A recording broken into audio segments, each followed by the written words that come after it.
നമസ്കാരം. Good morning. കേരളത്തിലേക്ക് എല്ലാ പ്രേക്ഷകർക്കും സ്വാഗതം. നല്ലൊരു ദിവസം ആശംസിക്കുകയാണ്. ഒരു ചെറിയ ഇടവേളയ്ക്ക് ശേഷം സംസ്ഥാനത്ത് മഴ ശക്തമാകുന്നു എന്ന റിപ്പോർട്ടുകൾ പുറത്തുവരികയാണ്.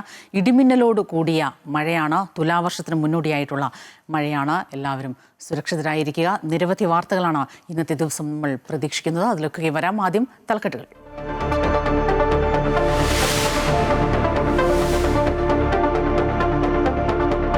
സംസ്ഥാനത്ത് മഴ കനക്കുന്നു. 6 ജില്ലകളിൽ യെല്ലോ അലർട്ട്. ഇടിമിന്നലിനൊപ്പം ശക്തമായ കാറ്റിനും സാധ്യത. കേരള ലക്ഷദ്വീപ് തീരത്ത് മീൻപിടുത്തത്തിന് വിലക്ക്.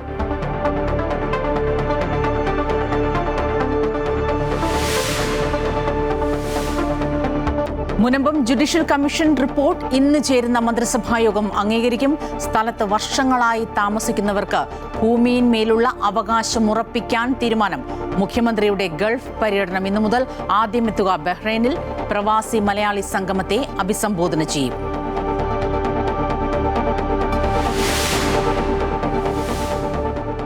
രാജസ്ഥാനിൽ ഓടിക്കൊണ്ടിരുന്ന ബസ്സിന് തീപിടിച്ച് 20 മരണം, 16 പേർ പൊള്ളലേറ്റ് ഗുരുതരാവസ്ഥയിൽ. അപകട കാരണം ഷോർട്ട് സർക്യൂട്ട് എന്ന സൂചന. അനുശോചിച്ച് രാഷ്ട്രപതിയും പ്രധാനമന്ത്രിയും. മരിച്ചവരുടെ കുടുംബങ്ങൾക്ക് 2 ലക്ഷം രൂപ അടിയന്തര സഹായധനം പ്രഖ്യാപിച്ച് പ്രധാനമന്ത്രി.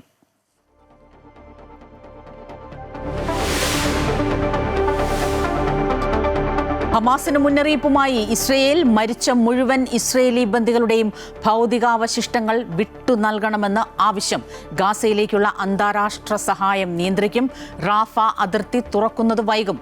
കരാർ ലംഘനം ഗുരുതരമായ പ്രത്യാഘാതങ്ങൾ ഉണ്ടാക്കുമെന്ന് Israel defence force.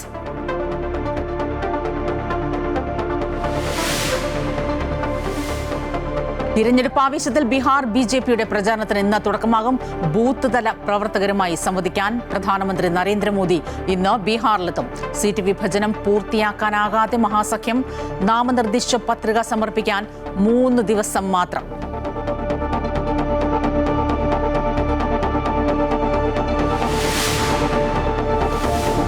Ranji trophy cricket ഇന്ന് മുതൽ കേരളവും മഹാരാഷ്ട്രയും ഏറ്റുമുട്ടും. തിരുവനന്തപുരം ഗ്രീൻഫീൽഡ് സ്റ്റേഡിയത്തിൽ മത്സരം രാവിലെ 9:30 മുതൽ.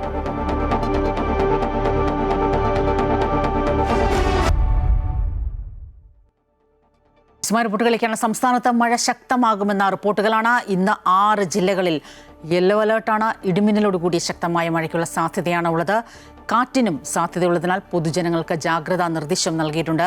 വിവരങ്ങളുമായി ആതിര രാധാകൃഷ്ണൻ ചേരുകയാണ്. ആതിര, നേരത്തെ സൂചിപ്പിച്ചതുപോലെ ഒരു ഇടവേളയ്ക്ക് ശേഷം ശക്തമായ മഴയ്ക്കുള്ള സാധ്യതയാണ് കാലാവസ്ഥാ വകുപ്പ് മുന്നറിയിപ്പായി നൽകുന്നത്. അലേർട്ടുകൾ എന്തൊക്കെയാണ്?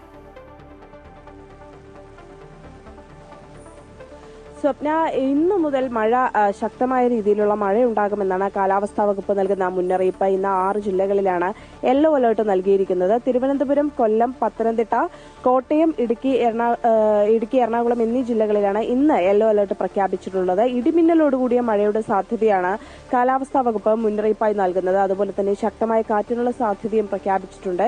ഏകദേശം മണിക്കൂറിൽ 40 കിലോമീറ്ററിലധികം വേഗതയിൽ കാറ്റ് വീശാനുള്ള സാധ്യതയൊക്കെ തന്നെ കാലാവസ്ഥാ വകുപ്പ് മുന്നറിയിപ്പായി നൽകി.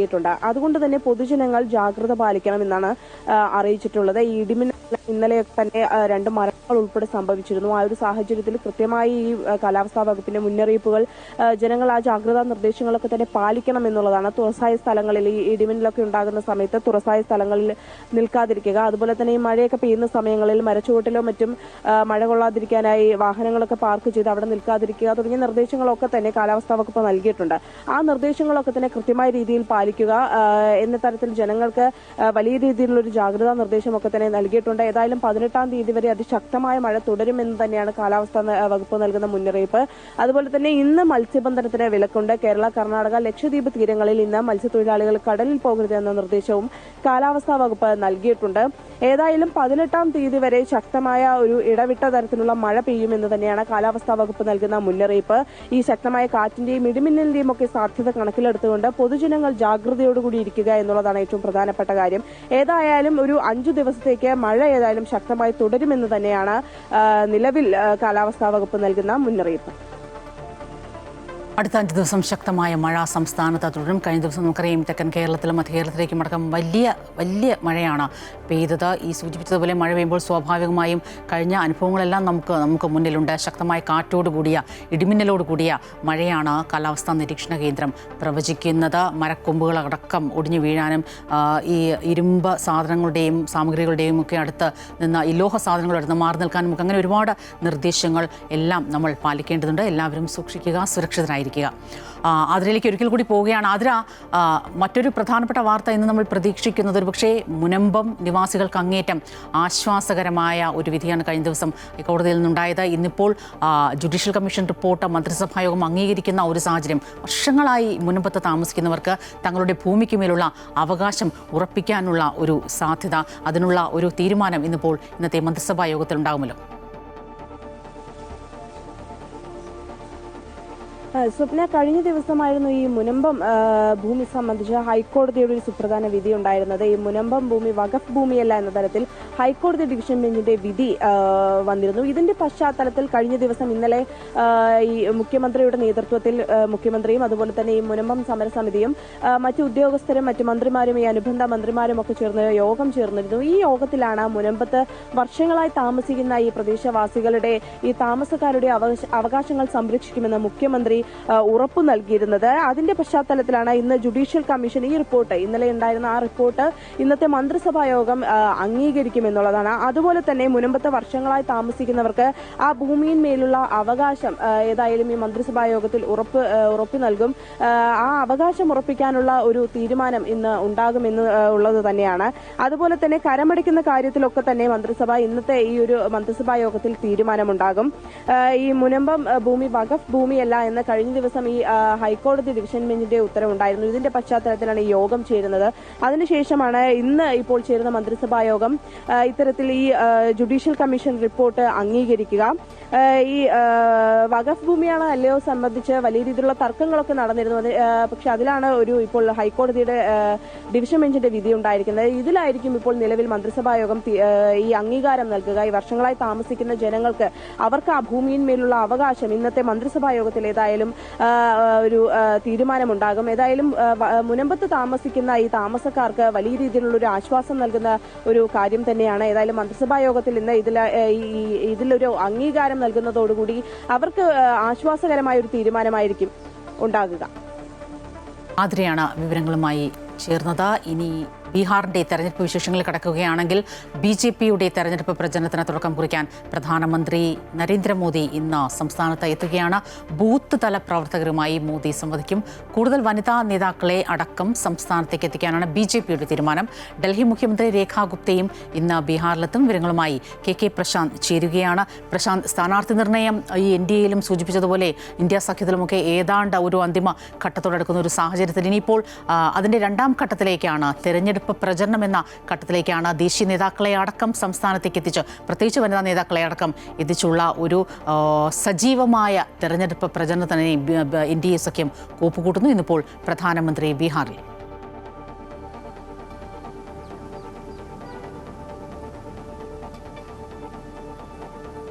സ്വപ്ന, എല്ലാ മുന്നൊരുക്കങ്ങളും പൂർത്തിയാക്കിക്കൊണ്ടാണ് ബീഹാർ തെരഞ്ഞെടുപ്പിലേക്ക് NDA എത്തിയിട്ടുള്ളത്. പ്രധാനമന്ത്രി ഇന്നെത്തി ബൂത്ത് തല പ്രവർത്തകരുമായി സംവദിക്കും. നിലവിലെ സാഹചര്യങ്ങളെല്ലാം തന്നെ അദ്ദേഹം പ്രവർത്തകരോട് വ്യക്തമാക്കും. എന്തുകൊണ്ട് BJP വീണ്ടും ബീഹാറിൽ അധികാരത്തിൽ വരണം തുടങ്ങിയ കാര്യങ്ങളെല്ലാം തന്നെ വിശദീകരിക്കും. അവരുടെ ആശങ്കകൾ സംബന്ധിച്ചുള്ള കാര്യങ്ങളൊക്കെ തന്നെ പരിശോധിക്കുമെന്നാണ് നമുക്ക് മനസ്സിലാക്കാൻ കഴിയുന്നത്. ഏതായാലും പ്രധാനമന്ത്രി നേരിട്ട് ബീഹാറിന്റെ തെരഞ്ഞെടുപ്പ് ഗോതയിലേക്ക് എത്തുന്നു എന്നുള്ളതാണ് ഏറ്റവും ശ്രദ്ധേയമായ കാര്യം. അതായത് തെരഞ്ഞെടുപ്പ് പ്രഖ്യാപിക്കുന്നതിന് മുൻപേ തന്നെ പ്രധാനമന്ത്രി 2 തവണയാണ് എത്തിയത്. ആ 2 തവണ അടുത്തടുത്ത് വരികയും വിവിധ പദ്ധതികൾ പ്രഖ്യാപിക്കുകയും ഒക്കെ ചെയ്തിരുന്നു. അതുകൊണ്ട് തന്നെ ബീഹാറിൽ എന്ത് സംഭവിക്കാൻ പോകുന്നു എന്നുള്ള കൃത്യമായ സൂചനകൾ നൽകിക്കൊണ്ട് തന്നെയാണ് പ്രധാനമന്ത്രിയുടെ നേതൃത്വത്തിൽ BJP മുന്നോട്ട് പോകുന്നത്. അതോടൊപ്പം തന്നെ ശ്രദ്ധേയമായ കാര്യം, ബീഹാറിനെ സംബന്ധിച്ച സ്ത്രീ വോട്ടർമാരുടെ എണ്ണം വർദ്ധിച്ചിട്ടുണ്ട് ഇത്തവണ. അതുകൊണ്ട് തന്നെ കൂടുതൽ വനിതാ നേതാക്കളെ എത്തിക്കാനുള്ള നീക്കമാണ് BJPയുടെ ഭാഗത്ത് നിന്ന് ഉണ്ടാകുന്നത്. രാജ്യത്ത് BJPക്ക് ഏക വനിതാ മുഖ്യമന്ത്രിയുള്ളത് ഡൽഹിയിലാണ്, രേഖാ ഗുപ്ത അടക്കം ഇന്ന് ബീഹാറിലേക്ക് എത്തുകയാണ്. ഉപമുഖ്യമന്ത്രി വിജയകുമാർ സിൻഹയുടെ നാമനിർദ്ദേശ പത്രിക ചടങ്ങിലാണ് രേഖാ ഗുപ്ത പങ്കെടുക്കുന്നത്. ഒപ്പം തന്നെ വിവിധ പരിപാടികൾ പങ്കെടുക്കുമെന്ന് വ്യക്തമാക്കിയിട്ടുണ്ട്. ഇത്തരത്തിൽ പ്രധാനപ്പെട്ട വനിതാ നേതാക്കളെ ബീഹാറിൽ രംഗത്തിറക്കുകയാണ് ഉദ്ദേശിക്കുന്നത്. പ്രത്യേകിച്ച് ഇതിനു മുൻപ് രാഹുൽ ഗാന്ധിയുടെ യാത്രയിലടക്കം വനിതകളെ അധിക്ഷേപിച്ച തരത്തിലുള്ള പരാമർശങ്ങളുണ്ടായിരുന്നു. ഒപ്പം തന്നെ സ്ത്രീകളെ അപമാനിക്കുന്ന തരത്തിലുള്ള നീക്കങ്ങൾ ഉണ്ടാകുന്നു. ഒപ്പം അതോടൊപ്പം തന്നെ പ്രധാനമന്ത്രി അമ്മയുമായി ബന്ധപ്പെട്ട ചില വിവാദങ്ങൾ. ഇത്തരമൊരു സാഹചര്യത്തിലാണ് കൂടുതൽ വനിതാ നേതാക്കളെ എത്തിക്കുകയും അവരെല്ലാം തന്നെ വനിതാ വോട്ടർമാരുമായി കൂടുതൽ സംവദിക്കുന്ന തരത്തിലേക്കുള്ള നീക്കങ്ങൾ BJPയുടെ ഭാഗത്ത് നിന്ന് ഉണ്ടാകുന്നത്.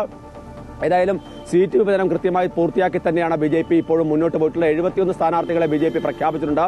പക്ഷേ ഈ സീറ്റ് വിഭജനത്തിൽ ഇപ്പോഴും ജിതിൻ റാം മഞ്ചി അടക്കമുള്ള ചില നേതാക്കൾ ഇപ്പോഴും അതൃപ്തി രേഖപ്പെടുന്നുണ്ട്. പക്ഷേ തങ്ങൾ ഉദ്ദേശിച്ച തരത്തിലേക്കല്ല കാര്യങ്ങൾ എത്തിയത് എന്നുള്ളത് പ്രധാനപ്പെട്ട കാര്യം തന്നെയാണ്. അങ്ങനെ ചില നീക്കങ്ങൾ നടക്കുന്നു എന്നുള്ളതാണ് ശ്രദ്ധേയമായ. ഏതായാലും ഈ ഘട്ടത്തിൽ പ്രധാനമന്ത്രി എത്തുന്നു എന്നുള്ളതാണ് ഏറ്റവും ശ്രദ്ധേയമായ. കാരണം മറ്റ് ദേശീയ നേതാക്കളൊന്നും തന്നെ ഇപ്പോൾ ബീഹാറിലേക്ക് എത്തുന്നില്ല. പ്രധാനമന്ത്രിയിൽ നിന്ന് ബീഹാറിൽ തെരഞ്ഞെടുപ്പ് പോരാട്ടത്തിന് തുടക്കം കുറിക്കാൻ BJP തീരുമാനിച്ചിരിക്കുന്നു. കൃത്യമായ സന്ദേശമാണ്. പ്രധാനമന്ത്രി ഏതൊക്കെ തരത്തിലുള്ള രാഷ്ട്രീയ നിലപാടുകൾ ബീഹാറിൽ പറയും എന്നതനുസരിച്ചിരിക്കും ബീഹാറിലെ രാഷ്ട്രീയ ഗതി. സമാനമായി തന്നെ പ്രശാന്ത് ഈ സൂചിപ്പിച്ചതുപോലെ ഈ മഹാഗഡ്ബന്ധൻ സഖ്യത്തിലെ ഇന്ത്യ സഖ്യത്തിലും ഈ സീറ്റ് വിഭജനം ഇനിയും പൂർത്തിയാക്കാനാകാത്ത ഒരു സാഹചര്യമാണ്. ഇനിയിപ്പോൾ നമുക്കറിയാം ഇനി 3 ദിവസം മാത്രമാണ് നാമനിർദ്ദേശ പത്രിക സമർപ്പിക്കാൻ ബാക്കിയുള്ളത്. ഈ CPMൽ പ്രഖ്യാപിച്ച സ്ഥാനാർത്ഥികളുടെ പട്ടിക പിൻവലിച്ചിരിക്കുന്നു. ഒപ്പം പ്രശാന്ത് കിഷോർ തേജസ്വി യാദവ് പോരാട്ടം ഉണ്ടാകില്ല എന്നാണ് മനസ്സിലാക്കാൻ സാധിക്കുന്നത്. എന്താണ് കല്ലുകടിയായി നിൽക്കുന്നത് ഇന്ത്യ സഖ്യത്തിൻ്റെ സീറ്റ് വിഭജനങ്ങൾ?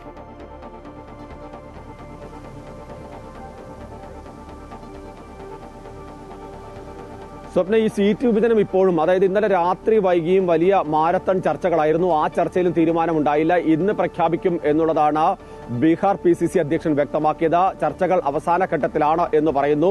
ഇതിൽ പ്രധാനപ്പെട്ട പ്രതിസന്ധി എന്ന് പറയുന്നത് നേരത്തെ സൂചിപ്പിച്ച പോലെ CPIML കൂടുതൽ സീറ്റുകൾ ആവശ്യപ്പെട്ടതാണ്.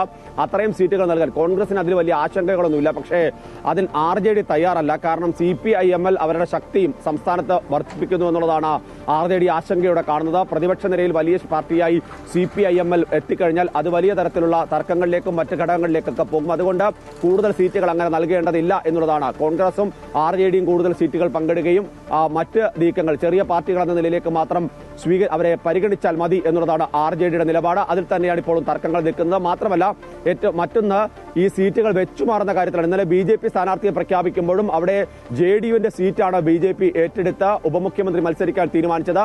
സമാനമായ രീതിയിൽ, അതായത് ഓരോ പാർട്ടിക്കും ഈ ഘട്ടത്തിലുള്ള സ്വാധീനം അനുസരിച്ച് സീറ്റുകൾ വിഭജിച്ചെടുക്കുക എന്ന നിലയിലേക്കാണ് പാർട്ടികൾ തീരുമാനിച്ചിട്ടുള്ളത്. ആ ഒരു പശ്ചാത്തലത്തിലാണ് ഈ തർക്കം നീണ്ടുപോകുന്നതാണ് നമുക്ക് മനസ്സിലാക്കാൻ കഴിയുന്നത്. പക്ഷേ നേരത്തെ സ്വപ്ന പറഞ്ഞതുപോലെ ഇനി 2 ദിവസം, ഇന്ന് കൂടി കഴിഞ്ഞാൽ പിന്നെ 2 ദിവസമാണ് ഈ 1ാം ഘട്ട വോട്ടെടുപ്പിനുള്ള നാമനിർദ്ദേശ പത്രിക സമർപ്പിക്കാനുള്ള സമയപരിധിയുള്ളത്. അതുകൊണ്ട് ഇന്ന് രാവിലെ തന്നെ ഈ കാര്യങ്ങൾ പൂർത്തിയാക്കി 2 ദിവസം കൊണ്ട് നാമനിർദ്ദേശ പത്രിക സമർപ്പിക്കുന്ന നടപടികളിലേക്ക് കടക്കണം. അതുകൊണ്ട് തന്നെ അത്തരത്തിൽ വേഗത്തിൽ മുന്നോട്ട് പോകാനുള്ള നീക്കമാണ് നടക്കുന്നത്. ഒരുപക്ഷെ ആദ്യം പ്രതീക്ഷിച്ചിരുന്നത് NDAയിൽ ഈ തർക്കങ്ങൾ വളരെ രൂക്ഷമാവുന്നു. പക്ഷേ വളരെ സംയോജിതമായി കാര്യങ്ങൾ ഇടപെട്ട പ്രധാനമന്ത്രിയുടെ നേതൃത്വത്തിലൊക്കെ തന്നെ യോഗങ്ങൾ ചേർന്ന് കൃത്യമായി അവർ പ്രശ്നങ്ങൾ പരിഹരിച്ചു. നേരത്തെ സൂചിപ്പിച്ച പോലെ തന്നെ ജിതിൻ റാം മഞ്ചി അടക്കമുള്ളവർക്ക് ആശയക്കുഴപ്പങ്ങളൊക്കെ ഉണ്ട്. പക്ഷേ അതൊക്കെ പരിഹരിച്ച് മുന്നോട്ട് പോകാൻ NDAക്ക് കഴിയുന്നു. മറുവശത്ത് ഇപ്പോൾ സ്ഥാനാർത്ഥിയെ പ്രഖ്യാപിക്കുമെന്ന് നിലപാടെടുത്തുന്ന, അതായത് തീയതി കിട്ടിയാൽ മാത്രം മതി എന്നൊരു നിലപാടായിരുന്നു RJDയും കോൺഗ്രസും എടുത്തിരുന്നെങ്കിൽ അവർക്ക് പക്ഷേ ഒരു സ്ഥാനാർത്ഥി നിർണയത്തിലേക്ക് പൂർണ്ണമായി എത്താൻ കഴിയാത്ത ഒരു സാഹചര്യത്തിലേക്ക് എത്തിയിരിക്കുന്നു. കോൺഗ്രസ് പോലും 25 സ്ഥാനാർത്ഥികളുടെ കാര്യത്തിൽ ഒരു പ്രാഥമിക ധാരണ മാത്രമാണ് ഇപ്പോഴും എത്തിയിട്ടുള്ളത്. മാത്രമല്ല നിരവധിയായ കേസുകൾ നേതാക്കൾക്കെതിരെയൊക്കെ നിൽക്കുന്നുണ്ട്. അതുകൊണ്ട് ഈ കാര്യങ്ങളൊക്കെ തന്നെ പരിശോധിച്ചായിരിക്കണം സ്ഥാനാർത്ഥി നിർണ്ണയത്തിലേക്ക് പോകുന്നത്. അതിനിടയിലാണ് നേരത്തെ സൂചിപ്പിച്ച പോലെ CPIML തങ്ങളുടെ സ്ഥാനാർത്ഥികളെ പ്രഖ്യാപിച്ചിരുന്നു. 18 സീറ്റുകളിൽ അവരതിനെ പിൻവലിച്ചിരിക്കുന്നു. ഏതെങ്കിലും തെറ്റ്, അത് ഈ സൂചിപ്പിച്ച പ്രശ്നങ്ങൾ കൊണ്ടാണ്. കാരണം ഓരോ രാഷ്ട്രീയ പാർട്ടിയുടെ സ്വാധീനം അനുസരിച്ച് അവർ നേരത്തെ സീറ്റുകൾ തീരുമാനിച്ചു വെച്ചിട്ടുണ്ട്. പക്ഷേ ചില വിട്ടുവീഴ്ചകൾ അക്കാര്യത്തിൽ നടത്തേണ്ടി വരും എന്നുള്ളതാണ് ഈ മഹാസഖ്യത്തിൽ തീരുമാനമായിട്ടുള്ളത്. അതിന്റെ അടിസ്ഥാനത്തിൽ തന്നെയാണ് മുന്നോട്ട് പോകുന്നത്. മാത്രമല്ല CPM മാത്രമാണ് 4 സീറ്റ് ചോദിച്ചിട്ടുള്ളത്. 2 സീറ്റിൽ അവർ കഴിഞ്ഞ തവണ മത്സരിച്ച് വിജയിച്ചതാണ്. അതുകൊണ്ട് ആ 4 സീറ്റ് തന്നെ വേണം എന്നുള്ളതാണ് അവരുടെ ആവശ്യം. പക്ഷേ CPI 10 സീറ്റ് ചോദിക്കുന്നുണ്ട്. കഴിഞ്ഞ തവണ 6 സീറ്റ് നൽകി, അതിൽ 2ൽ മാത്രമാണ് വിജയിച്ചത്. പക്ഷേ ഇപ്പോൾ 10 സീറ്റ് തങ്ങളുടെ ശക്തി വർദ്ധിച്ചു എന്നൊരു ആവശ്യം അവർ മുന്നോട്ട് വെക്കുകയും ഉന്നയിക്കുകയും ഒക്കെ ചെയ്യുന്നുണ്ട്. ഏതായാലും ഇക്കാര്യത്തിൽ ഇനി വിട്ടുവീഴ്ച വേണ്ട എന്ന നിലപാട് RJD എടുക്കുന്നു. RJDയുടെ കടുംപിടുത്തമാണ് ഈ സീറ്റ് വിതരണം നീണ്ടുപോകാൻ കാരണമെന്നാണ് നമുക്ക് മനസ്സിലാക്കാൻ കഴിയുന്നത്. സ്വപ്ന. തീർച്ചയായും എന്തൊക്കെ പറഞ്ഞാൽ ഇനിയിപ്പോൾ 2 ദിവസം മാത്രമേ ഉള്ളൂ നാമനിർദ്ദേശ പത്രികാ സമർപ്പണം. സ്വാഭാവികമായും ഈ 2 ദിവസത്തിനുള്ളിൽ ഈ 48 മണിക്കൂറിനുള്ളിൽ തന്നെ എല്ലാ സീറ്റ് വിഭജനവും നമ്മുടെ എല്ലാ ചർച്ചകളും പൂർത്തിയാക്കേണ്ട ഒരു സാഹചര്യം തന്നെയാണ്. തെരഞ്ഞെടുപ്പ് പ്രചരണത്തിൻ്റെ അടുത്ത 2ാം ഘട്ടത്തിലേക്ക് കടക്കേണ്ട സാഹചര്യമുണ്ട്. പ്രശാന്ത്, രാവിലെ പുറത്തു വരുന്ന അങ്ങേറ്റം നിർഭാഗ്യകരമായ ഒരു അപകടത്തിൻ്റെ വാർത്ത കൂടിയുണ്ട് രാജസ്ഥാനിൽ നിന്ന്. അതിൻ്റെ വിശദാംശങ്ങൾ കൂടി അറിയേണ്ടതുണ്ട്. ബസ്സിന് തീപിടിച്ച് 20 പേർ മരിച്ചു എന്നാണ് പുറത്തു വരുന്ന വിവരം. എന്തായിരുന്നു സംഭവിച്ചത്?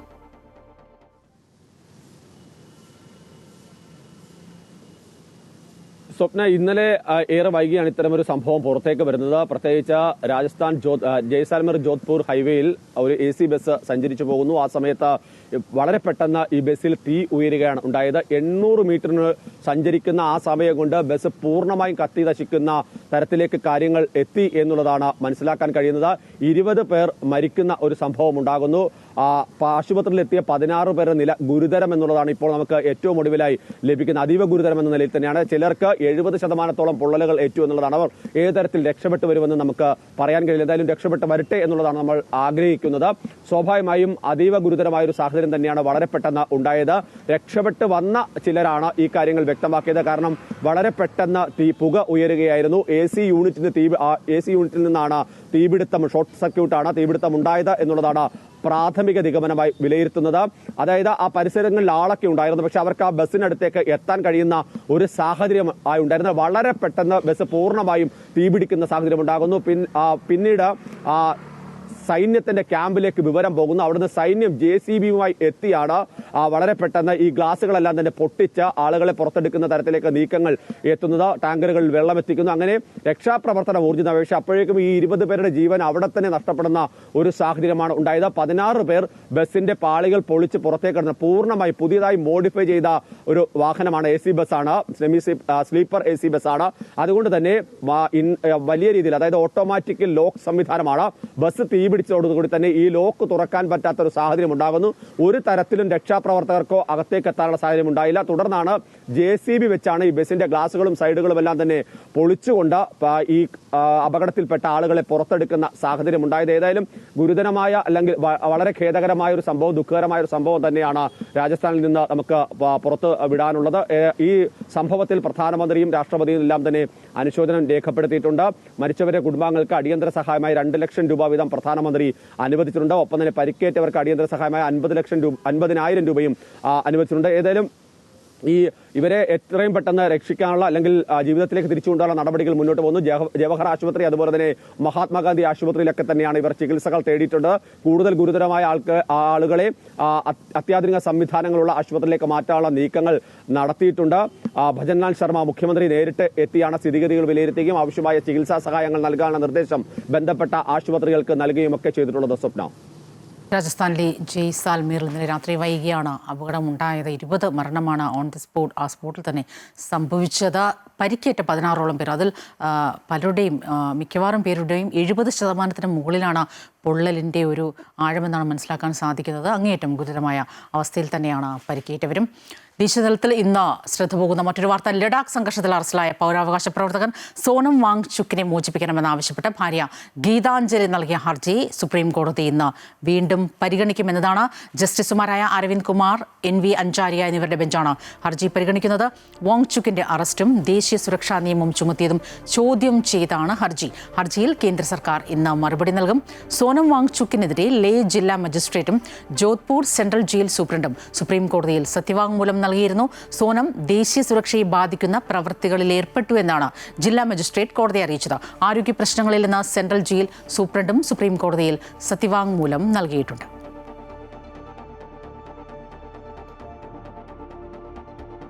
കഴിഞ്ഞ ദിവസം ഒരുപക്ഷെ ലോകം അങ്ങേയറ്റം പ്രതീക്ഷിച്ച കാത്തിരുന്ന ഒരു വാർത്തയുമായിട്ടാണ് നമ്മുടെ ഗുഡ് മോർണിംഗ് കേരളം ആരംഭിച്ചതെങ്കിൽ അതിനുശേഷം ഒരു ഉച്ചയോടുകൂടി തന്നെ ആ വാർത്തയ്ക്ക് ചില മങ്ങലേൽക്കുന്ന ചില റിപ്പോർട്ടുകൾ പറഞ്ഞു വരുന്നത് പശ്ചിമേഷ്യയിൽ നിന്നുള്ള റിപ്പോർട്ടുകൾ തന്നെയാണ്.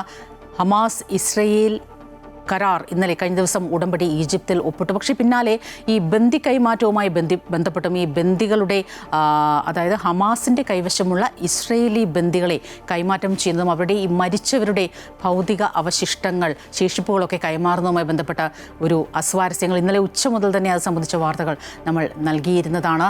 ഹമാസ് കരാറിലെ സമാധാന നിർദ്ദേശങ്ങൾ ലംഘിച്ചു എന്നിപ്പോൾ ഇസ്രയേൽ പറഞ്ഞിരിക്കുന്നു. മരിച്ച മുഴുവൻ ബന്ദികളുടെയും മൃതദേഹാവശിഷ്ടങ്ങൾ വിട്ടു നൽകണമെന്നാണ് ഇസ്രയേലിൻ്റെ ആവശ്യം. ഇതിനുള്ള നടപടികൾ വൈകുന്തോറും അത് കരാർ ലംഘനമായി കണക്കാക്കുമെന്ന് ഇസ്രയേൽ പറയുന്നു.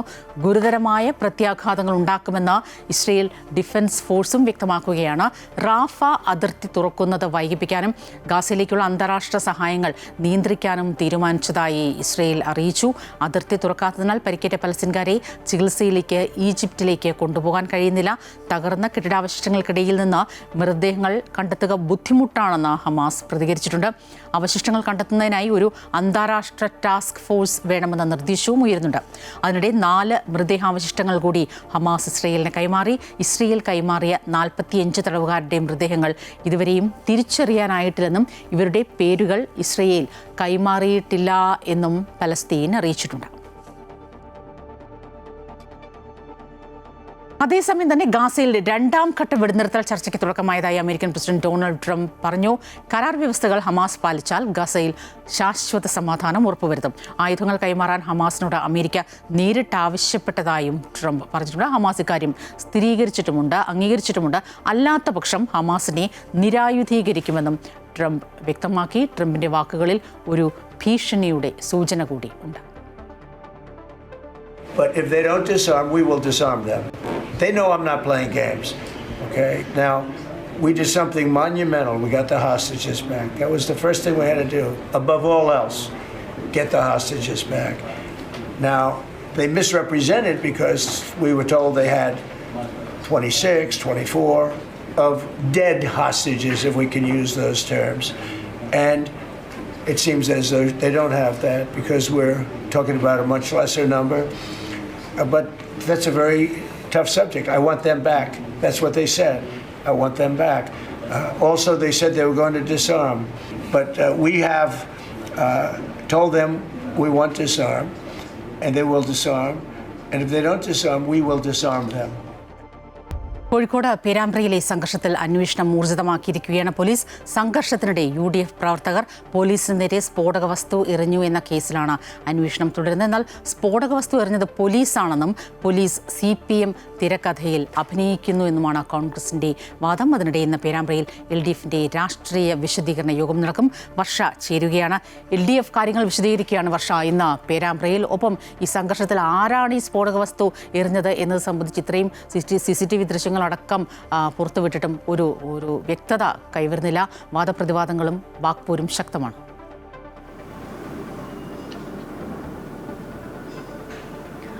അതേ സ്വപ്ന, ഈ സംഘർഷത്തിനിടെ സ്ഫോടക വസ്തു ആരെറിഞ്ഞു എന്നുള്ളതിലാണ് ഇപ്പോൾ ചർച്ച നടക്കുന്നത്. പരസ്പരം പഴി ചേരുന്നൊരവസ്ഥയാണ് UDFും പോലീസും തമ്മിലുള്ളത്. പോലീസാണ് എറിഞ്ഞതെന്ന് UDF ആണ് എറിഞ്ഞതെന്ന് പോലീസും ആരോപിച്ചുകൊണ്ടിരിക്കുകയാണ്. ഇതിനിടെയാണ് പേരാമ്പ്ര പോലീസ് സംഭവത്തിൽ സ്ഫോടക വസ്തു എറിഞ്ഞു എന്ന സംഭവത്തിൽ കേസ് എടുത്തിട്ടുള്ളത്.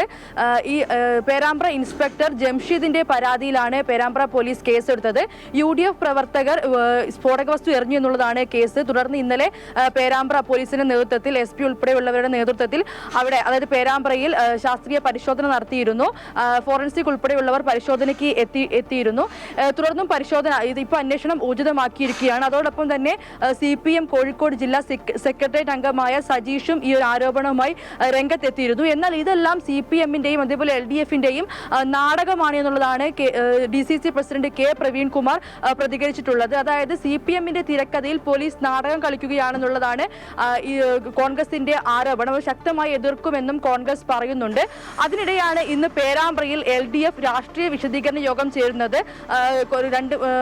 3 ദിവസങ്ങൾക്ക് മുമ്പാണ് പേരാമ്പ്രയിൽ വിശദീകരണ യോഗം നടക്കുമെന്നുള്ള കാര്യം LDF നേതാക്കൾ വാർത്താ സമ്മേളനത്തിൽ അറിയിച്ചത്. പേരാമ്പ്രയിലെ സ്ഥിതി ശാന്തമായതിനു ശേഷം മാത്രമായിരിക്കും വിശദീകരണ യോഗം നടക്കുകയെന്നും തങ്ങൾ സമാധാനപരമായി മുന്നോട്ട് പോകുമെന്നുമാണ് നേതാക്കൾ അറിയിച്ചത്. ഇതിന്റെ അടിസ്ഥാനത്തിൽ ഇന്ന് തീർത്തും സമാധാനപരമായി തന്നെ വിശദീകരണ യോഗം ചേരുമെന്നുള്ളതാണ് പ്രതീക്ഷിക്കുന്നത്. അതിനിടയിൽ കോൺഗ്രസ് പ്രവർത്തകർ പ്രതിഷേധവുമായി എത്തുമോ എന്നുള്ള കാര്യമൊന്നും നമുക്ക് വ്യക്തമല്ല. കാരണം അത്തരമൊരു അവസ്ഥയാണ് ഇപ്പോൾ പേരാമ്പ്രയിൽ നടന്നുകൊണ്ടിരിക്കുന്നത്. എന്തായാലും ഈ നിലവിൽ പോലീസ് അന്വേഷണം ഊർജിതമാക്കിയിരിക്കുകയാണ്. UDF പ്രവർത്തകർക്കെതിരെയാണ് ഇപ്പോൾ പോലീസ് അന്വേഷണം ഊർജിതമാക്കിയിരിക്കുന്നത്. വിവരങ്ങളുമായി ചേർന്നത് ഹിജാബ് വിവാദത്തെ തുടർന്ന് അടച്ചിട്ട പള്ളുരുത്തി സെന്റ് റീത്ത സ്കൂൾ ഇന്ന് തുറക്കും. വിഷയത്തിൽ സ്കൂൾ മാനേജ്മെന്റ് ഉപജില്ലാ വിദ്യാഭ്യാസ ഡയറക്ടർക്ക് റിപ്പോർട്ടും ഇന്ന് സമർപ്പിക്കും. രമ്യതയിൽ പരിഹരിച്ച വിഷയം വിദ്യാഭ്യാസ മന്ത്രി തന്നെ ഊതിക്കത്തിയുകയാണെന്ന് സെന്റ് റീത്ത സ്കൂൾ അഭിഭാഷക ഇന്നലെ ആരോപിച്ചിരുന്നു. വിവരങ്ങളുമായി കിരൺ ചേരുകയാണ്. കിരൺ, സ്കൂൾ ഇപ്പോൾ തുറക്കുകയാണ്, പക്ഷേ വിവാദങ്ങൾ ഇനിയും കെട്ടടങ്ങിയിട്ടില്ല എന്ന് വേണം മനസ്സിലാക്കാൻ. കഴിഞ്ഞ ദിവസം ഏതാണ്ട് ഇത് സംബന്ധിച്ച് ഒരു ധാരണയിലൊക്കെ എത്തിയിരുന്നതാണ്. കുട്ടിക്ക് ഹിജാബ് ധരിക്കുന്നതിനുള്ള ഒരു സമ്മതം നൽകിയിരുന്നതാണ്. കഴിഞ്ഞ ദിവസം മന്ത്രിയുടെ വാക്കുകൾ നമ്മൾ കേട്ടതുമാണ്. ഏത് നിറത്തിലുള്ള ഹിജാബ് അടക്കമുള്ള കാര്യങ്ങളിൽ അക്കാര്യത്തിൽ സ്കൂളിന് തീരുമാനമെടുക്കാം. പക്ഷേ അതിനിടയ്ക്ക് ഇപ്പോൾ വീണ്ടും ആരോപണമായി സ്കൂൾ അഭിഭാഷക രംഗത്തെത്തിയിരിക്കുകയാണല്ലോ. വിദ്യാഭ്യാസ മന്ത്രി തന്നെ ഈ ഒരു വിഷയം ഊതിക്കത്തിക്കുന്നതായി.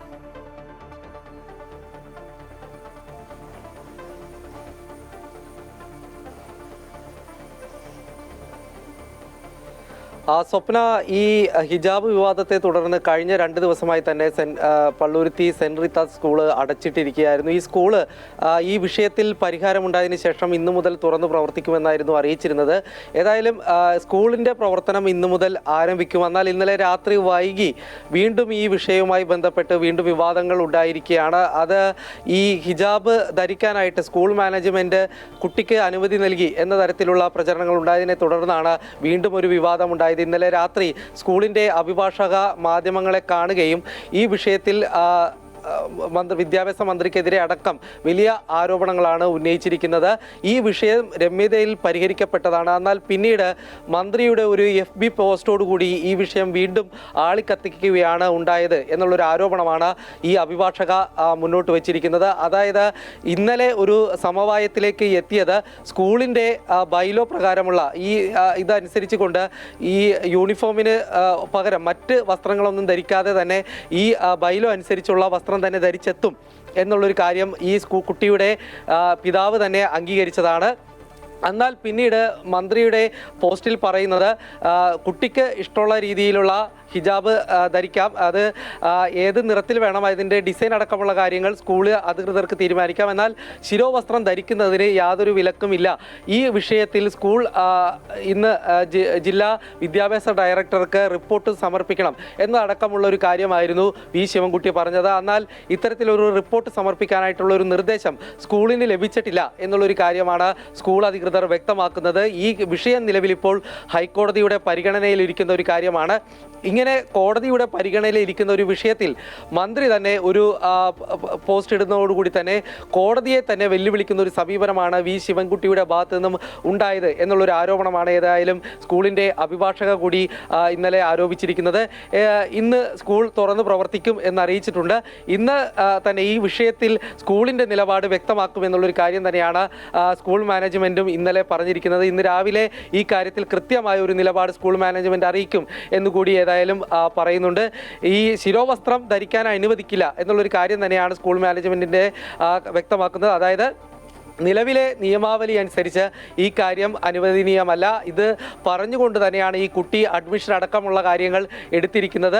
പിന്നീട് ഈ വിവാദമുണ്ടായതിന് പിന്നാലെ തന്നെ ഈ കാര്യങ്ങൾ, അതായത് സ്കൂളിൻ്റെ നിയമാവലി അനുസരിച്ച് കൊണ്ട് മുന്നോട്ട് പോകാം എന്നുള്ളൊരു കാര്യം കുട്ടിയുടെ പിതാവും അംഗീകരിച്ചതാണ്. എന്നാൽ ഇപ്പോൾ ഉണ്ടായിട്ടുള്ള വിവാദങ്ങൾ അത് അംഗീകരിക്കാൻ കഴിയില്ല എന്നുള്ളൊരു നിലപാടിലേക്ക് തന്നെയാണ് സ്കൂൾ മാനേജ്മെൻറ്റും പോകുന്നത്. സ്വപ്ന, ഹിജാബ് വിവാദത്തെ തുടർന്നടച്ചിട്ട പള്ളുരുത്തി സെന്റ് റീത്ത സ്കൂൾ ഇന്ന് തുറക്കും. പക്ഷേ വിഷയത്തിൽ സ്കൂൾ തങ്ങളുടെ നിലപാടിൽ അത് ഹിജാബ് ധരിക്കാതെ തന്നെ കുട്ടി വരണമെന്ന നിലപാടിൽ ഉറച്ചു നിൽക്കുന്ന സാഹചര്യത്തിൽ വിദ്യാഭ്യാസ മന്ത്രിയുമായി ഒരു ഏറ്റുമുട്ടലിലേക്കൊക്കെയാണ് കാര്യങ്ങൾ നീങ്ങുന്നത്.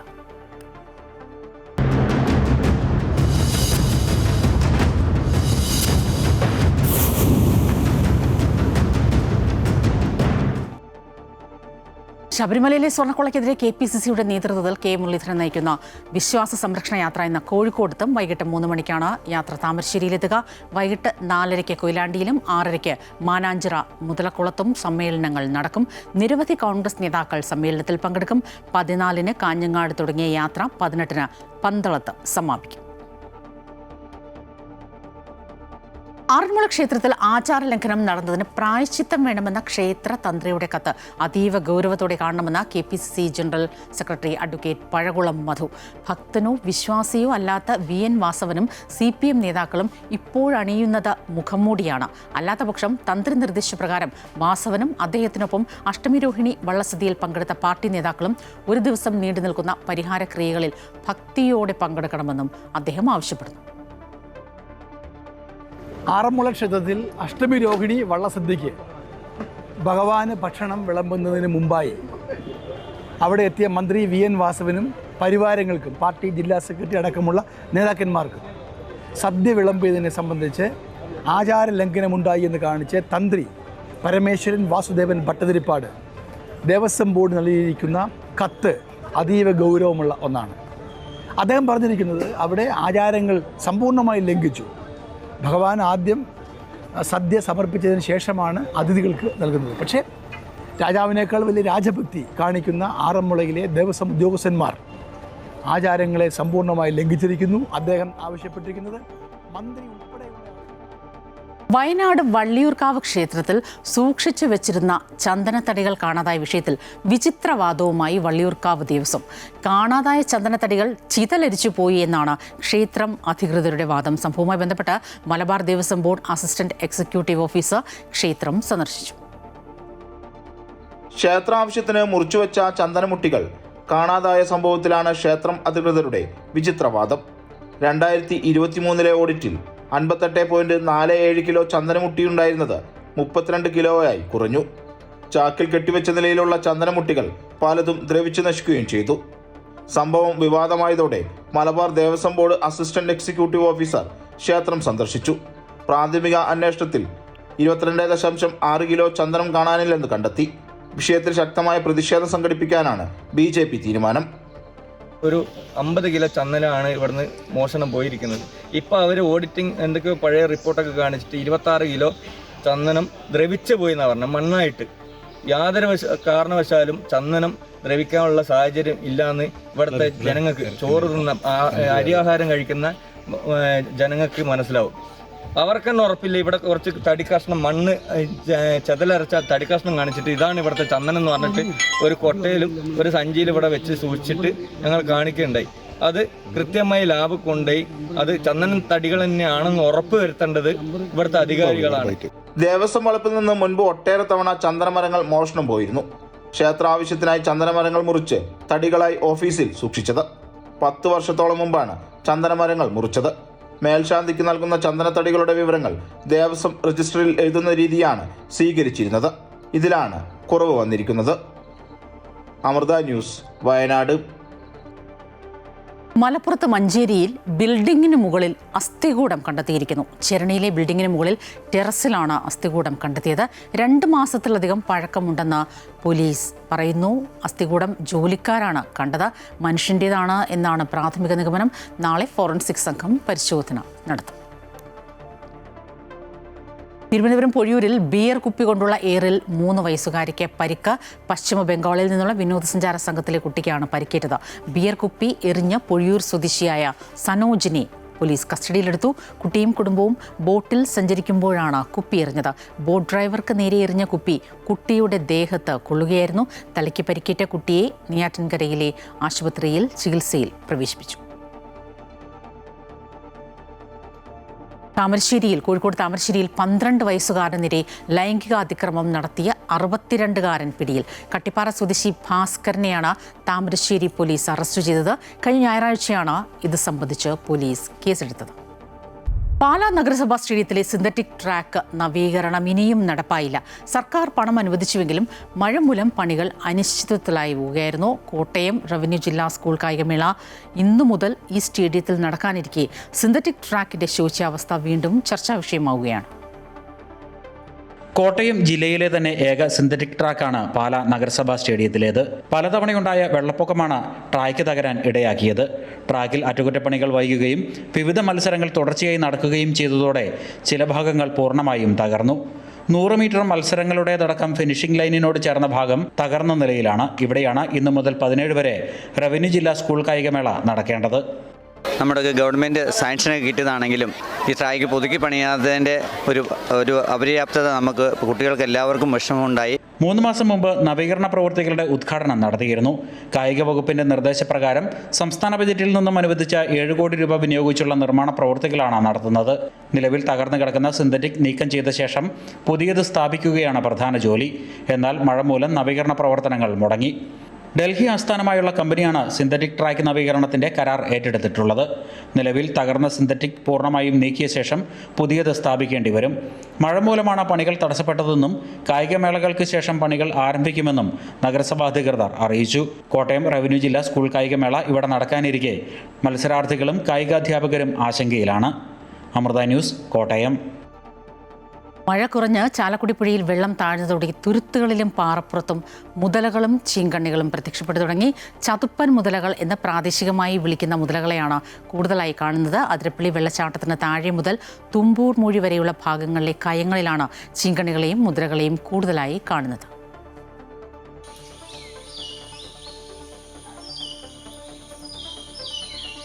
കണ്ണൻകുഴി, വെറ്റിലപ്പാറ, തുമ്പൂർമൂഴി, പത്തയ്യാർ തുടങ്ങിയ സ്ഥലങ്ങളിൽ പുഴയിൽ സ്ഥിരമായി ചീങ്കണ്ണികളെയും മുതലകളെയും കാണുന്നുണ്ട്. കൊന്നക്കുഴിയിലെ വിരിപ്പാറയിലും ഈയിടെ ചീങ്കണ്ണികൾ പ്രത്യക്ഷപ്പെട്ടു. പ്രളയത്തിൽ ഒഴുകി വന്നവയാണ് പിന്നീട് മുട്ടയിട്ട് പെരുകി അതിരപ്പള്ളി വെള്ളച്ചാട്ടത്തിന് താഴെയുള്ള പ്രദേശങ്ങളിൽ ഇപ്പോൾ സ്ഥിരവാസക്കാരായതെന്നാണ് നിഗമനം. ചാലക്കുടി പുഴയിലെ മത്സ്യക്കലവറയാണ് ഇവയുടെ ആവാസ വ്യവസ്ഥയ്ക്ക് അനുകൂല ഘടകം.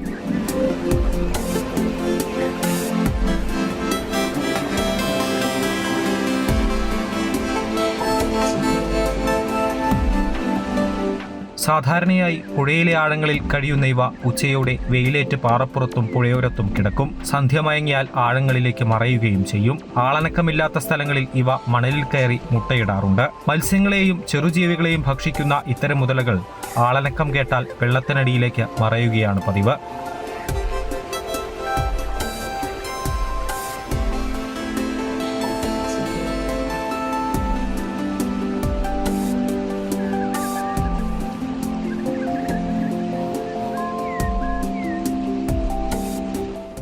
പുഴയിലും തുരുത്തുകളിലുമായി ഇവയെ സ്ഥിരമായി കാണുന്നത് വംശവർദ്ധനവ് മൂലമല്ലെന്നാണ് വിദഗ്ധർ പറയുന്നത്. പുഴയിൽ വിവിധയിനം മുതലകളുടെയും ചീങ്കണ്ണികളുടെയും സാന്നിധ്യമുണ്ടെങ്കിലും ഇതുവരെയും ആർക്കും ഉപദ്രവമുണ്ടായിട്ടില്ല. എന്നിരുന്നാലും അതിരപ്പള്ളിയിൽ വരുന്ന വിനോദസഞ്ചാരികളടക്കമുള്ളവർ ചാലക്കുടി പുഴയിൽ ഇറങ്ങാൻ പാടില്ലാത്ത ഭാഗങ്ങളിൽ ഇറങ്ങി അപകടം വിളിച്ചു വരുത്താതെ ജാഗ്രത പാലിക്കണമെന്ന അറിയിപ്പുമുണ്ട്. അമൃത ന്യൂസ്, തൃശൂർ. ആവശ്യം വാനോളമുയർത്തി ബംഗളൂരു അമൃത ക്യാമ്പസിലെ ദാസ്താൻ ഫെസ്റ്റിവലിന് തിരശ്ശീല വീണു. എഞ്ചിനീയറിംഗ്, മാനേജ്മെന്റ് മേഖലകളിലെ പ്രതിഭകളെ കണ്ടെത്താനാണ് അമൃത വിശ്വവിദ്യാപീഠം ബാംഗ്ലൂർ ക്യാമ്പസിൽ ത്രിദിന ഫെസ്റ്റിവലായ ദാസ്താൻ ഒരുക്കിയത്.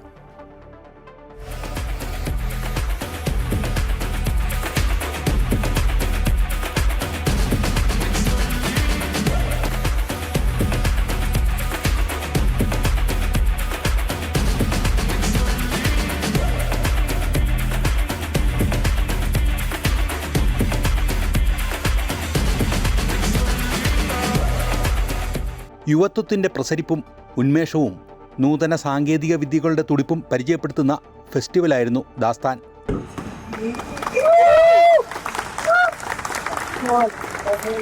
പുതുലോകമെന്ന ആശയത്തെ അടിസ്ഥാനമാക്കി ഒരുക്കിയ ദാസ്താൻ്റെ ഈ വർഷത്തെ പതിപ്പിൽ നിരവധി ശില്പശാലകളും പരിശീലന പരിപാടികളും മത്സരങ്ങളും സംഘടിപ്പിച്ചിരുന്നു. സമൂഹത്തോടുള്ള അനുകമ്പയും ഉത്തരവാദിത്തങ്ങളും നിറവേറ്റുക എന്നതുകൂടിയാണ് വിദ്യാഭ്യാസത്തിൻ്റെ ലക്ഷ്യമെന്ന അമ്മയുടെ ദർശനം കൂടി ഉൾക്കൊള്ളുന്നതായിരുന്നു ഈ വർഷത്തെ ദാസ്താൻ്റെ ആശയം. സ്വാമി നിഷ്കാമൃത ചൈതന്യ നേതൃത്വം നൽകിയ പൂജാ ചടങ്ങുകളോടെയാണ് ദാസ്താൻ തുടങ്ങിയത്. ഫെസ്റ്റിവലിൻ്റെ ആദ്യ ദിനത്തിൽ hack your life hackathon, chain reaction challenge എന്നിവ ഏറെ ശ്രദ്ധ നേടി. ദൈനംദിന ജീവിതത്തിലെ യഥാർത്ഥ പ്രശ്നങ്ങൾക്ക് സാങ്കേതിക വിദ്യയുടെയും AI-യുടെയും സഹായത്തോടെ ഉത്തരങ്ങൾ വിദ്യാർത്ഥികൾ കണ്ടെത്തി. ഫെസ്റ്റിവലിൻ്റെ 2ാം ദിനം വിദ്യാർത്ഥികൾക്ക് ഫോട്ടോഗ്രാഫിയുടെ സാങ്കേതിക മേഖലകളെ പരിചയപ്പെടുത്തിയ പിക്സൽസ് ആൻഡ് പേഴ്സ്പെക്റ്റീവ് ശില്പശാലയിൽ വിദേശ രാജ്യങ്ങളിൽ നിന്നുള്ള വിദഗ്ധർ പങ്കെടുത്തു. ദാസ്താൻ്റെ ഭാഗമായി വിദ്യാർത്ഥികളുടെ ഫാഷൻ ഷോ മത്സരവും അരങ്ങേറി.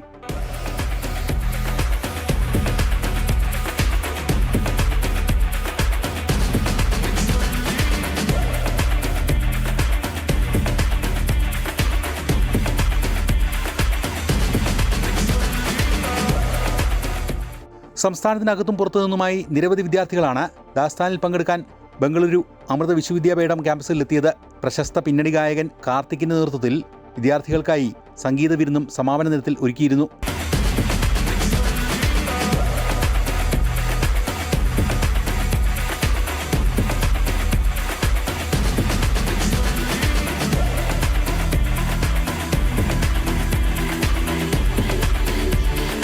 അമൃത ന്യൂസ്, ബംഗളൂരു. നെൽകർഷകർക്ക് ഏറെ പ്രയോജനം കിട്ടുന്ന നിയന്ത്രിത അന്തരീക്ഷ വിളയുണക്കൽ സംവിധാനം വികസിപ്പിച്ചിരിക്കുകയാണ് അമൃത വിശ്വവിദ്യാപീഠത്തിന് കീഴിലുള്ള അമൃത ടെക്നോളജി എനേബിളിംഗ് സെന്റർ. കേന്ദ്ര ശാസ്ത്ര സാങ്കേതിക വകുപ്പിന്റെ പിന്തുണയോടെ വികസിപ്പിച്ചെടുത്ത ഈ നൂതനാശയം യാഥാർത്ഥ്യമായതോടെ നെൽകർഷകർ നേരിടുന്ന വലിയൊരു പ്രശ്നത്തിനാണ് പരിഹാരമായിരിക്കുന്നത്. കൊല്ലം അമൃതപുരിയിൽ നടന്ന ചടങ്ങിൽ നിയന്ത്രിത അന്തരീക്ഷ വിള ഉണക്കൽ യന്ത്രത്തിന്റെ മാതൃക സദ്ഗുരു ശ്രീ മാതാ അമൃതാനന്ദമയി ദേവി കർഷകർക്ക് കൈമാറി. നെൽകർഷകർ നേരിടുന്ന പ്രധാന പ്രശ്നങ്ങളിലൊന്നാണ് കൊയ്തെടുക്കുന്ന വിള സംരക്ഷിക്കുക എന്നത്. കാലാവസ്ഥാ വ്യതിയാനവും ഇടയ്ക്കിടെ പെയ്യുന്ന മഴയുമാണ് കർഷകരെ പ്രതിസന്ധിയിലാക്കുന്നത്. ധാന്യങ്ങൾ നിലത്തോ പായകളിലോ വിരിച്ച് സൂര്യപ്രകാശത്തിൽ ഉണക്കുന്ന സാധാരണ രീതി കാലാവസ്ഥയെ ആശ്രയിച്ചുള്ളതാണ്. എന്നാൽ മഴ മൂലം പൂർണ്ണമായ ഉണക്കൽ സാധ്യമാകാത്തപ്പോൾ ഈർപ്പം മൂലം പൂപ്പലുണ്ടാവുകയും വിളകൾ നശിക്കുകയും ചെയ്യും. യഥാർത്ഥത്തിൽ ഇത് അമൃതയുടെ ഒരു സമ്മാനമാണ്. അമ്മയുടെ ഒരു വീക്ഷണത്തിൻ്റെ, അമ്മയുടെ ഒരു ദൗത്യത്തിൻ്റെ റിസൾട്ടാണ് ഇത്. വളരെ നല്ല ഒരു ദൗത്യമാണ് ഇത്. കർഷകർക്ക് അവരുടെ പ്രൊഡ്യൂസ് ചെയ്യുന്നതിനും അത് ഉൽപ്പാദിപ്പിക്കുന്നതിനും ഒരു കോൺഫിഡൻസ് കൊടുക്കുകയാണ്. ഏത് കാലാവസ്ഥയിലും കൃഷി ചെയ്യാം, ഹാർവസ്റ്റ് ചെയ്യാം, അത് കുത്തി നെല്ലാക്കാം എന്നുള്ള ഒരു ആത്മവിശ്വാസം കൊടുക്കുന്നതുകൊണ്ട് അവർക്ക് ഇത് നല്ല പ്രചോദനമാണ്. ഈ പ്രശ്നത്തിന് പരിഹാരം തേടി കർഷകർ പലരെയും സമീപിച്ചു. പക്ഷേ ഫലം കണ്ടില്ല. തുടർന്നാണ് അമൃത വിശ്വവിദ്യാപീഠത്തിലെ അമൃത TECക്ക് മുന്നിൽ ഈ പ്രശ്നവുമായി കർഷകർ എത്തിയത്. ഈ വെല്ലുവിളികളെ നേരിടുന്നതിനായി കേന്ദ്ര ശാസ്ത്ര സാങ്കേതിക വകുപ്പിന്റെ പിന്തുണയോടെ അമൃത വിശ്വവിദ്യാപീഠത്തിലെ അമൃത TEC നിയന്ത്രിത അന്തരീക്ഷ വിള ഉണക്കൽ സംവിധാനം വികസിപ്പിച്ചെടുത്തു. അമ്മ നമ്മളോട് പറഞ്ഞിരിക്കുന്നത് ഓരോരോ ധാന്യത്തിൻ്റെയും മഹത്വം നമ്മൾ അറിഞ്ഞിരിക്കണം.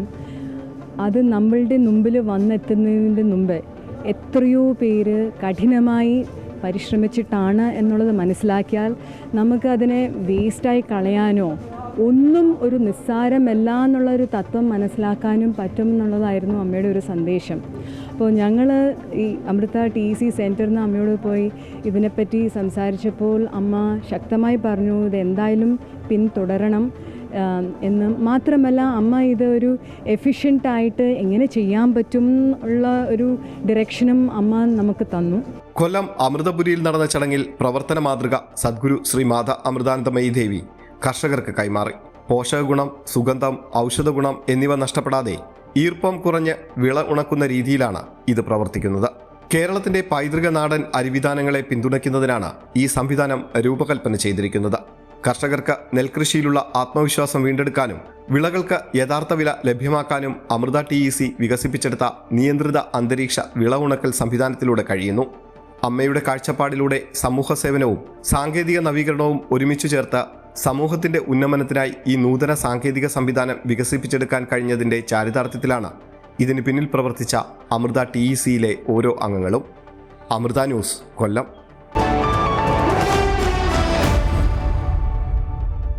വിപണി വിലയിരുത്തലുമായി ധനകാര്യ ഓഹരി വിദഗ്ധൻ K. ദിലീപ് ചേരുകയാണ്. ഗുഡ് മോർണിംഗ് കേരളത്തിനൊപ്പം ശ്രീ ദിലീപ്, സ്വാഗതം. ഗുഡ് മോർണിംഗ് കേരളത്തിലേക്ക്. ഇന്ന് വിപണിയിൽ എന്താണ് പ്രതീക്ഷിക്കുന്നത്? അന്താരാഷ്ട്ര വിപണികളിൽ നിന്നടക്കമുള്ള സൂചനകൾ എങ്ങനെയാണ്? ഇന്ന് നേട്ടത്തിൽ വ്യാപാരം തുടങ്ങാമെങ്കിലും വളരെ ഉയർന്ന തോതിലുള്ള ഏറ്റക്കുറച്ചിലുകൾ പ്രതീക്ഷിക്കാം. കഴിഞ്ഞ ദിവസവും വിപണിയിൽ നേട്ടത്തിൽ വ്യാപാരം തുടങ്ങിയെങ്കിൽ കൂടി രണ്ടാം പകുതിയോടുകൂടെ വിൽപ്പന കൂടുതൽ ശക്തമാവുകയും നഷ്ടത്തിൽ അവസാനിക്കുകയും ചെയ്തു. മുൻനിര സൂചികയായ നിഫ്റ്റി 25,180 എന്നുള്ളതിൻ്റെ പ്രധാന സാങ്കേതിക നിലവാരത്തിനും താഴെയാണ് വ്യാപാരം അവസാനിപ്പിച്ചത്. ഇത് ഇനിയുള്ള ഉയർച്ചയിൽ വിൽപ്പന തുടർന്നേക്കാമെന്നുള്ള ഒരു ആശങ്ക ഉണ്ടാക്കിയിട്ടുണ്ട്. എന്നാൽ ഈ ഒരു നിലവാരം മറികടന്ന് വ്യാപാരം തുടരുന്ന ഒരു സാഹചര്യത്തിൽ മുന്നോട്ട് നീങ്ങാനുള്ള സാധ്യതയുമുണ്ട്. അതിന് പ്രേരകമായിട്ടുള്ള തരത്തിൽ തന്നെയാണ് ആഗോള ഘടകങ്ങൾ പ്രവർത്തിക്കുന്നതും. ആഗോള വിപണികളിലെല്ലാം മികച്ച നേട്ടത്തിലാണ് വ്യാപാരം പുരോഗമിക്കുന്നത്. പ്രത്യേകിച്ചും US വിപണികളിലും യൂറോപ്യൻ വിപണികളിലുമെല്ലാം ഏറ്റവും ഉയർന്ന നിലവാരത്തിൽ വ്യാപാരം പുരോഗമിക്കുന്നുണ്ട്. എങ്കിലും ഇവിടെ നമ്മുടെ വിപണിയിൽ ഇപ്പോൾ ഉള്ള ഈ വിൽപ്പനയുടെ പ്രധാനപ്പെട്ട ഒരു കാരണം US താരിഫുമായി ബന്ധപ്പെട്ടുള്ള ആശങ്കകൾ ഒഴിയാതെ നിൽക്കുന്നു എന്നുള്ളത് തന്നെയാണ്. അതുകൊണ്ട് തന്നെ അതുമായി ബന്ധപ്പെട്ട ഏതെങ്കിലും തരത്തിലുള്ള നീക്കങ്ങൾ അല്ലെങ്കിൽ ഒരു സൂചനകളോ ലഭിക്കുകയാണെങ്കിൽ അത് വിപണിക്ക് മുന്നോട്ട് നീങ്ങുന്നതിന് സഹായമായി പ്രവർത്തിക്കുകയും ചെയ്യും. വിദേശ നിക്ഷേപ സ്ഥാപനങ്ങളുടെ നിലപാടുകളും വളരെ പ്രധാനം തന്നെയാണ്. കഴിഞ്ഞ കുറച്ച് നാളുകളായി വിദേശ നിക്ഷേപ സ്ഥാപനങ്ങളുടെ വിൽപ്പനയുടെ തോത് ഗണ്യമായി കുറയുകയും പല ദിവസങ്ങളിലും അറ്റ നിക്ഷേപത്തിലേക്ക് നീങ്ങിയിരിക്കുകയും എന്ന സാഹചര്യം ഉണ്ടായിരുന്നെങ്കിൽ കഴിഞ്ഞ ദിവസം വീണ്ടും അവർ വിൽപ്പനയിലേക്ക് നീങ്ങി. ഇതും വിപണിയുടെ വീഴ്ചയ്ക്ക് പ്രേരകമായി പ്രവർത്തിക്കുകയും ചെയ്തു.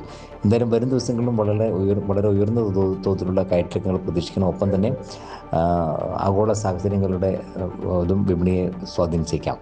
കമ്പനികളുടെ പ്രവർത്തന ഫലങ്ങളും ഒരു പരിധിവരെ വിപണിയുടെ നീക്കത്തിൽ നിർണായകമായിരിക്കും. പുറത്തു വന്ന IT മേഖലയിൽ പ്രവർത്തന ഫലങ്ങൾ മികച്ചതായിരുന്നു. അത് നല്ല രീതിയിൽ വിപണിക്ക് പ്രോത്സാഹനമാവുകയും ചെയ്തിരുന്നു. ഇനി മറ്റ് മേഖലകളിലെ പ്രവർത്തന ഫലങ്ങളുടെ ഗതി അനുസരിച്ച് ഉള്ള നീക്കങ്ങളും വിപണിയിൽ പ്രതീക്ഷിക്കാം. നന്ദി ശ്രീ ദിലീപ്. മുഖ്യമന്ത്രിയുടെ ഗൾഫ് പര്യടനം ഇന്ന് മുതലാണ്. ആദ്യമെത്തുക ബഹ്റൈനിലാണ്. പ്രവാസി മലയാളി സംഗമത്തെ അഭിസംബോധന ചെയ്യും. സജി ചെറിയാനും മുഖ്യമന്ത്രിക്കൊപ്പമുണ്ട്. ആതിര ചേരുകയാണ്. വിവരങ്ങളുമായി ആതിര, മുഖ്യമന്ത്രിയുടെ ഗൾഫ് പര്യടനം നേരത്തെ തന്നെ റിപ്പോർട്ടുകൾ പുറത്തേക്ക് വന്നതാണ്. എന്താണ് പ്രധാനമായും പര്യടനം കൊണ്ട് ഉദ്ദേശിക്കുന്നത്? ഇന്നിപ്പോൾ ബഹ്റൈനിലെത്തുന്ന മുഖ്യമന്ത്രിയുടെ പരിപാടികൾ എന്തൊക്കെയായിരിക്കും? സ്വപ്ന, മുഖ്യമന്ത്രി നിശ്ചയിച്ചിരുന്ന വിദേശ പര്യടനം ഇന്നു മുതലാണ്. ഇന്ന് അദ്ദേഹം അതിനായി തിരിക്കും. ആദ്യം ബഹ്റൈനിലായിരിക്കും എത്തുക. നവംബർ 9 വരെയാണ് മുഖ്യമന്ത്രിയുടെ വിദേശ പര്യടനം. മുഖ്യമന്ത്രി പിണറായി വിജയന്റെ വിദേശയാത്രയ്ക്ക് കേന്ദ്രത്തിന്റെ അനുമതി നൽകിയിരുന്നു. സൗദിയിൽ ഒഴികെയുള്ള മറ്റ് സ്ഥലങ്ങളിൽ സന്ദർശിക്കാനുള്ള അനുമതിയാണ് കേന്ദ്രം നൽകിയിരിക്കുന്നത്. അതുകൊണ്ട് തന്നെ മുഖ്യമന്ത്രി സൗദി ഒഴികെയുള്ള മറ്റ് രാജ്യങ്ങളിലായിരിക്കും പ്രധാനമായും സന്ദർശിക്കുക. മന്ത്രി സജി ചെറിയാനും മുഖ്യമന്ത്രിയുടെ കൂടെയുണ്ട് എന്നുള്ളതാണ്. ആദ്യം ബഹ്റൈനിലേക്കാകും പോകുക. ബഹ്റൈനിൽ കേരളീയ സമാജത്തിന്റെ പൊതുപരിപാടിയിലായിരിക്കും മുഖ്യമന്ത്രി ആദ്യം പങ്കെടുക്കുക. നാളെയാണ് ഈ പരിപാടി നിശ്ചയിച്ചിട്ടുള്ളത്. ഈ പരിപാടിയിൽ മുഖ്യമന്ത്രി പങ്കെടുക്കും. പ്രവാസികൾക്കായി ഇടത് സർക്കാർ ചെയ്ത കാര്യങ്ങളും പുതിയ പദ്ധതികളും ഒക്കെ തന്നെ വിശദീകരിക്കുക എന്നുള്ളതാണ്. മാത്രമല്ല നോർക്ക മലയാളം മിഷൻ പരിപാടികളിൽ പങ്കെടുക്കുക എന്നിവയുമാണ് ഈ സന്ദർശനം കൊണ്ട് പ്രധാനമായും ലക്ഷ്യമിടുന്നത്. ബഹ്റൈനിൽ നിന്ന് നേരെ സൗദിയിലേക്ക് പോകാനായിരുന്നു നേരത്തെ തീരുമാനമുണ്ടായിരുന്നത്. പക്ഷേ അതിന് കേന്ദ്രം അനുമതി നൽകാത്തത് കൊണ്ട് തന്നെ 17 ദബാമിലും 18 ജിദ്ദയിലും പൊതുപരിപാടികളിൽ പങ്കെടുക്കും. അതിനുശേഷം 25, 24, 25 തീയതികളിൽ ഒമാനിലെ മസ്കത്തിലും സലാല എന്നിവിടങ്ങളിലെ യോഗങ്ങളിലും പങ്കെടുക്കും. 30-ാം തീയതി ഖത്തർ സന്ദർശിക്കാനുമാണ് നിലവിലെ തീരുമാനം. അതിനുശേഷം നവംബർ 7-ന് കുവൈറ്റിലും നവംബർ 9-ന് അബുദാബിയിലും പരിപാടികൾ നിശ്ചയിച്ചിട്ടുണ്ട്. ഈ പരിപാടികളിലൊക്കെ പങ്കെടുത്തതിന് ശേഷമായിരിക്കും മുഖ്യമന്ത്രി ഏതായാലും തിരിച്ചെത്തുക. ഈ മുഖ്യമന്ത്രി നിശ്ചയിച്ചിട്ടുള്ള വിദേശ പര്യടനത്തിന് ഏതായാലും ഇന്ന് മുഖ്യമന്ത്രി പുറപ്പെടും. അതിനുശേഷം 9-ാം തീയതി ആയിരിക്കും, നവംബർ 9-നായിരിക്കും ഈ നിശ്ചയിച്ച പരിപാടികളൊക്കെ തന്നെ പൂർത്തീകരിച്ച് മുഖ്യമന്ത്രി തിരിച്ചെത്തുക. മുഖ്യമന്ത്രിയുടെ വിദേശ പര്യടനം, ഗൾഫ് രാജ്യങ്ങളിലേക്കുള്ള പര്യടനം ഇന്നിപ്പോൾ ആരംഭിക്കുകയാണ്. മദ്യവും ഭാഗ്യക്കുറിച്ചൂതാട്ടവും സർക്കാരിൻ്റെ മുഖ്യ വരുമാനോപാധികളാകുമ്പോൾ സ്ഥിതി ഭയാനകമാകുന്നുവെന്ന് മാർഗദർശക മണ്ഡലം കേരള അധ്യക്ഷൻ സ്വാമി ചിദാനന്ദപുരി. ദൂരക്കാഴ്ചയില്ലാത്ത ഭരണകൂടം വോട്ട് ബാങ്ക് ലക്ഷ്യമാക്കി നടത്തുന്ന പ്രീണന പദ്ധതികൾ ജനാധിപത്യത്തിന് അപമാനമാണെന്നും സ്വാമി ചിദാനന്ദപുരി പറഞ്ഞു. കൊച്ചിയിൽ ധർമ്മസന്ദേശയാത്രയുടെ ഭാഗമായി സംഘടിപ്പിച്ച ഹിന്ദു മഹാസംഗമത്തിൽ ധർമ്മസന്ദേശം നൽകി സംസാരിക്കുകയായിരുന്നു അദ്ദേഹം.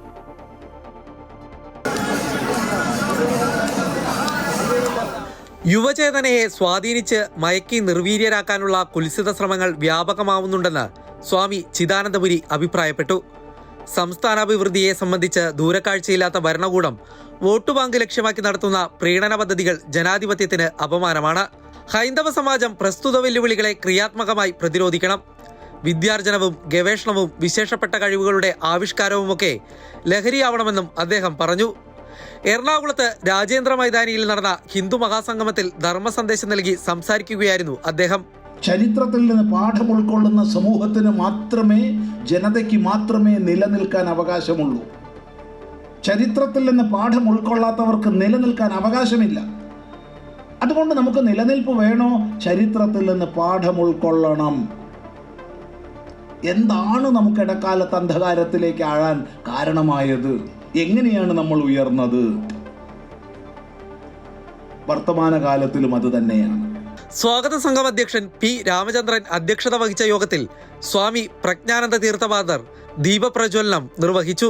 മാർഗദർശക മണ്ഡൽ ജനറൽ സെക്രട്ടറി സ്വാമി സത്സ്വരൂപാനന്ദ സരസ്വതി ആമുഖ ഭാഷണവും മഹാമണ്ഡലേശ്വർ ആനന്ദവനം ഭാരതി സ്വാമികൾ അനുഗ്രഹ പ്രഭാഷണവും നടത്തി. മാതാ അമൃതാനന്ദമയി മഠത്തിലെ മുതിർന്ന സന്യാസി സ്വാമി അനഘാമൃതാനന്ദപുരി ചടങ്ങിൽ കൃതജ്ഞത രേഖപ്പെടുത്തി. എറണാകുളത്ത് പര്യടനം പൂർത്തിയാക്കി ധർമ്മസന്ദേശയാത്ര ഇടുക്കി ജില്ലയിലേക്ക് പ്രവേശിക്കും. അമൃത ന്യൂസ്, കൊച്ചി. നാവികസേനാ ദിനാഘോഷം ഡിസംബർ 4-ന് തിരുവനന്തപുരത്ത് നടക്കും. പ്രധാനമന്ത്രി നരേന്ദ്രമോദി മുഖ്യാതിഥിയാകും. ചടങ്ങിനുള്ള ഒരുക്കങ്ങൾ ശംഖുമുഖം ബീച്ചിൽ ആരംഭിച്ചു. ആഘോഷത്തിനായി നാവികസേനയുടെ പടക്കപ്പലുകളും അന്തർവാഹിനികളും യുദ്ധവിമാനങ്ങളും തലസ്ഥാനത്തെത്തും. സേനയുടെ ആയുധക്കരുത്തിന്റെയും പ്രതിരോധശേഷിയുടെയും കാഴ്ചവിരുന്നൊരുക്കുന്ന അഭ്യാസ പ്രകടനങ്ങളും അരങ്ങേറും. ആഘോഷത്തിന് മുൻപുള്ള ദിവസങ്ങളിൽ സേനാ വിമാനങ്ങളുടെ പരിശീലന പറക്കലും ഉണ്ടാകും. പതിവായി ഡൽഹിയിൽ നടത്തിയിരുന്ന സേനാ ദിനാഘോഷം 2022 മുതലാണ് രാജ്യത്തെ മറ്റ് നഗരങ്ങളിലേക്ക് മാറ്റിയത്. മരുഭൂമിയെക്കുറിച്ച് നമ്മുടെ മനസ്സിൽ പതിഞ്ഞ ഒരു ചിത്രമുണ്ട്. എന്നാൽ ആ ധാരണകളൊക്കെ തിരുത്തി കുറിക്കുകയാണ് അറ്റക്കാമ മരുഭൂമി. ഒരു വിസ്മയ കാഴ്ച നമുക്കായി ഒരുക്കി വെച്ചിട്ടുണ്ട് ഇവിടെ.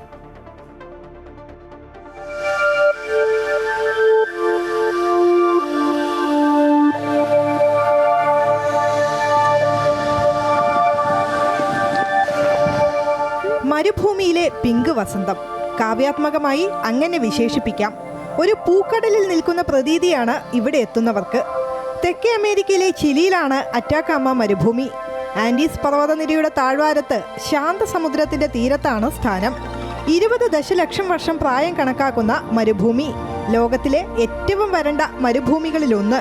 അതിനാൽ തന്നെ ഇവിടെ ജീവജാലങ്ങൾക്ക് നിലനിൽക്കാൻ ബുദ്ധിമുട്ടാണ്. എന്നാൽ 4-5 വർഷം കൂടുമ്പോൾ ഇവിടുത്തെ പ്രകൃതി മാറും. അറ്റാക്കാമ ഒരു അത്ഭുത പ്രതിഭാസത്തിന് സാക്ഷ്യം വഹിക്കും. ദേശർട്ടോ ഫ്ലോറിഡോ അഥവാ മരുഭൂമിയിലെ വസന്തം. സെപ്റ്റംബർ മുതൽ നവംബർ വരെയുള്ള മാസങ്ങളിൽ അറ്റാക്കാമ മുഴുവൻ പൂക്കളെ കൊണ്ട് നിറയും. ലോകത്ത് വേറൊരിടത്തും കാണാൻ സാധിക്കാത്ത 200-ലധികം ഇനം പൂക്കൾ ഇവിടെ വിരിയുന്നു.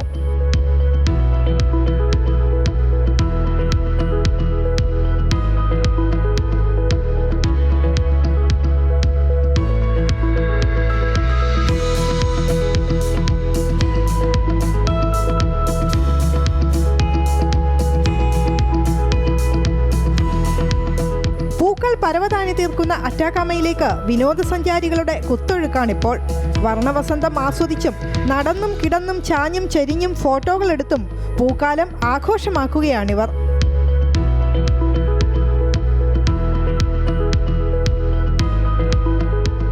News desk Amrita news. Kozhikode parotta കച്ചവടത്തിന്റെ മറവിൽ MDMA വിൽപ്പന നടത്തിയ യുവാവ് പിടിയിൽ. അഫാം എന്ന യുവാവാണ് പിടിയിലായത്. രഹസ്യ വിവരത്തിന്റെ അടിസ്ഥാനത്തിൽ ടൗൺ പോലീസും ഡൻസാഫ് സംഘവും ചേർന്ന് നടത്തിയ പരിശോധനയിലാണ് വീട്ടിൽ സൂക്ഷിച്ച 30 ഗ്രാം MDMA പിടികൂടിയത്. വീട്ടിൽ പൊറോട്ടയുണ്ടാക്കി പരിസര പ്രദേശങ്ങളിൽ വിൽക്കുന്നതിന്റെ മറവിൽ ലഹരി കച്ചവടവും നടത്തുകയായിരുന്നു പ്രതിയുടെ രീതി.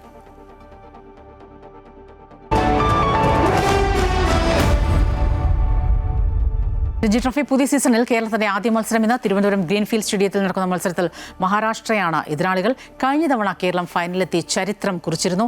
ആദ്യ ഇന്നിംഗ്സ് ലീഡിന്റെ മികവിലായിരുന്നു അന്ന് വിദർഭ ജേതാക്കളായത്. സമാനമായ പ്രകടനം ആവർത്തിക്കാൻ കഴിയുമെന്ന ആത്മവിശ്വാസത്തിലാണ് മുഹമ്മദ് അസറുദ്ദീന്റെ നേതൃത്വത്തിലുള്ള കേരള ടീം. എലൈറ്റ് ഗ്രൂപ്പ് ബിയിലാണ് കേരളം.